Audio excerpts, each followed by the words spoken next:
స్త్రీ వశీకరణం కానీ పురుష వశీకరణం, ఈ రెండు వశీకరణాలు స్త్రీ కానీ పురుషుడు కానీ వర్తిస్తాయి. మనం చెప్పిన మాట వినకపోయినా మన దగ్గరికి వచ్చే విధంగా, మనం మాటకి గౌరవించే విధంగా, మనం రమ్మంటే రావాలి, పొమ్మంటే పోవాలి, కూర్చోవాలి, లెమ్మంటే లేవాలి, మనం చెప్పిన మాట గౌరవించి మనం పెళ్లి చేసుకోవాలనే విధంగా కూడా స్త్రీ వశీకరణ కానీ పురుష వశీకరణం కానీ ఉంటుందమ్మా.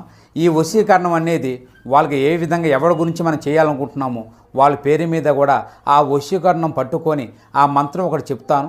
ఆ మంత్రం మీరు జపించగలిగారంటే ఆ వశీకరణం పట్టుకొని ఆ మంత్రం జపిస్తే 11 రోజుల్లో ఆ వ్యక్తి, నువ్వు ప్రేమించిన వ్యక్తి కానీ, అమ్మాయి కానీ, అబ్బాయి కానీ 11 రోజులు మీ దగ్గరికి వచ్చేది ఖచ్చితంగా గ్యారెంటీగా జరుగుతుంది. మీ ఇంట్లో ఘోరం జరగబోతుంది. ఒక గొడవతో మొదలు అవుతుంది. పరిస్థితులు మారబోతున్నాయి. ఏం జరగబోతుందో తెలియాలంటే వీడియో పూర్తిగా చూడాల్సిందే. వీడియో నచ్చితే తప్పకుండా ఒక చిన్న లైక్ అయితే చేసి మమ్మల్ని సపోర్ట్ చేయండి. ఇక ఆలస్యం ఏమాత్రం లేకుండా వీడియోలోకి అయితే మనము వచ్చేద్దాము. ఈ రాశి వారికి అన్ని విషయాల్లోనూ ఒక కొత్త పరిణామం స్పష్టంగా కనిపిస్తుంది. ముఖ్యంగా ఇంట్లో ఘోరం అంటే ఇది తాత్కాలిక గందరగోళం కాదు, ఒక పెద్ద పరిణామానికి సంకేతం. ఇంటికి సంబంధించిన విషయాల్లో ఈ రోజున కాస్త విరుద్ధ పరిణామాలు ఎదురు కావచ్చు. ఉదయం నుంచి సాయంత్రం వరకు కొత్త సమస్యలు వినిపించొచ్చు. ఈ సమయంలో ఈ సమస్యలు వస్తూనే ఉంటాయి. ధైర్యంగా ఉండండి. ఇంటికి సంబంధించి ధనం ఖర్చు కావడము, ఎలక్ట్రికల్ సమస్యలు, ఇలా కొంచెంగా ధనపరంగా మానసిక అశాంతి కలగొచ్చు. కొంతకాలంగా వాయిదా పడిన ఇంటి మరమ్మతులు ఈ రోజు ప్రారంభమవుతాయి. కొందరికి ఇంట్లో కొత్తగా ఆవాసం మారడం, అద్దె ఇల్లు మార్చడం, గృహ ప్రవేశం, గృహ నిర్మాణ పునః ప్రారంభం, ఇలాంటి అంశాలు కూడా ఉండొచ్చు. ఇవి ఎలా ఉన్నా ఘోరమైతే తప్పదు. ఇంటి సభ్యులందర్నీ ఇది ఏకతాటికి తెస్తుంది.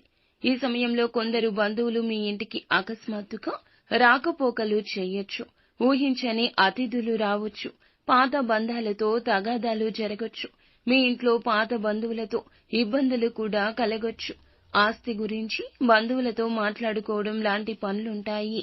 ఇది కొంతమందికి కలత ఇస్తుంది. ఈ పరిణామాలు ఒక సమస్యకు పరిష్కార దిశగా నడిపిస్తాయి. ఈ సమయంలో మీకు ఖర్చులు అయితే తప్పవు.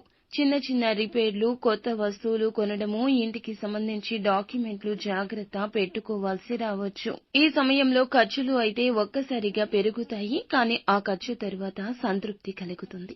అదనపు ఆదాయం వచ్చే సూచన ఉంటుంది. మీ ఇంట్లో ఉన్న కొన్ని పాత వస్తువులు సమస్యకు కారణమవుతాయి. పాత వస్తువులు బయటకు తీయాలి. వాస్తు శాస్త్రానికి విరుద్ధంగా ఉంచిన వస్తువులు లేదా మీరు ఏదైనా చిన్న చిన్న సమస్యలకు దారి తీసేటటువంటి ఏదైనా ఆలోచనలను కూడా మీ మనసు నుండి బయటకు తీసేయండి. ఇంటి మధ్య గదిలో గణపతిని పూజించి ఇంట్లో 4 మూలల్లో గోమయం కలిపిన నీటితో శుద్ధి చేయాలి. ఇది మీ ఇబ్బంది తగ్గిస్తుంది. ఈ రాశి వారికి ఈ సమయంలో ప్రధాన సమస్య ఆందోళన. సమస్య తేలికే అయినా కూడా మనసులో భారం పెరుగుతుంది. అందుకే ఈ సమయంలో ఏం చేసినా కూడా పెద్దల సూచనతో చేయాలి. తల్లి, పెద్దల యొక్క ఆశీర్వాదం తీసుకోండి. ఇంట్లో పెద్దవారి అనుమతి లేకుండా మీరు ఎటువంటి వయస్సు నిమిత్తం ఉన్నా కూడా ఏ నిర్ణయం తీసుకోవద్దు. కుటుంబ సభ్యులతో కలిసి వ్యవహరించండి. ఈ ఘోరం జరగకుండా ఉండడానికి ఈ రోజున మీరు సాయశక్తులా ప్రయత్నించండి. ఖర్చులు అదుపులో ఉంచుకోండి. ఇంటి తూర్పు గది లేదా పొరుగు గదిలో సత్యనారాయణ వ్రతం చేయడం మంచిది. అమ్మవారికి దీపారాధన చేయండి. ఎరుపు రంగు పుష్పాలతో అమ్మవారిని పూజించండి.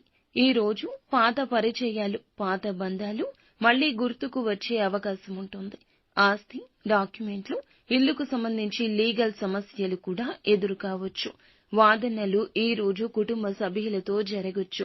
సహనంగా ఉండండి. ఇంటి పెద్దల మాట వినండి, లేదా కొంచెంగా వినే ప్రయత్నమైనా చేయండి. నిత్యం శివ భగవానుని పూజించండి. అంతా మంచి జరుగుతుంది.